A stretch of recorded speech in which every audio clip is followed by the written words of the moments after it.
But is rhapsodizing respectability politics the answer? I mean, they haven't really.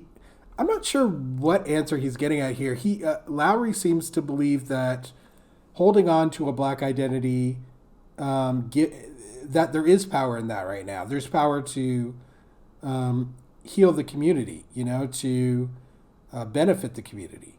I agree with that. I think that there's not a lot of power there.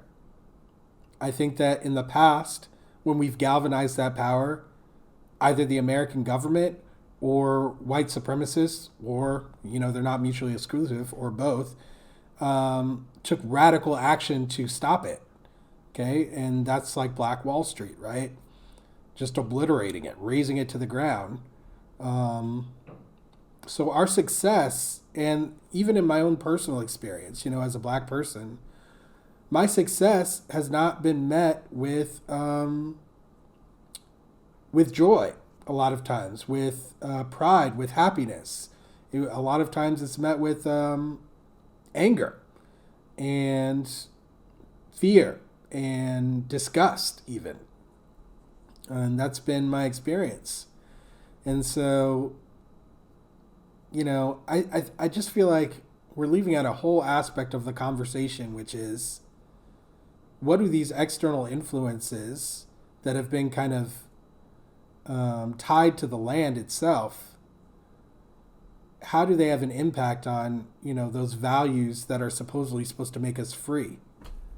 That's the critical analysis I don't think these guys are doing, for the most part. He's talking about doing the ancestors proud, but our resilience and work ethic is not the problem. Learning to be a moving target is not the problem. Exactly. It's being the target in the first place. Precisely. Very well said, Trey. Exactly. It's being a target in the first place. People learn how to bob and weave, People learn how to avoid certain situations, how to deal with certain situations when they're in them. But that's the whole point, is that we shouldn't have to learn that. And we don't want future generations to have to learn it. We want to create an environment where they can focus on those values that they think are so important to freedom. But that's not the world we currently live in. And I think some of these guys are oscillating between accepting that and what it means and trying to move into a future that we're not at yet. So it's kind of interesting. Seems like they're misidentifying the problem here. Could it be coming from their position, remote from the communities they pretend to defend or help? It does sound similar to how people's positions on class warfare change as they move up from their social class ladder. I think that's exactly what it is. I do. And internalized racism, Trey, I think that as well.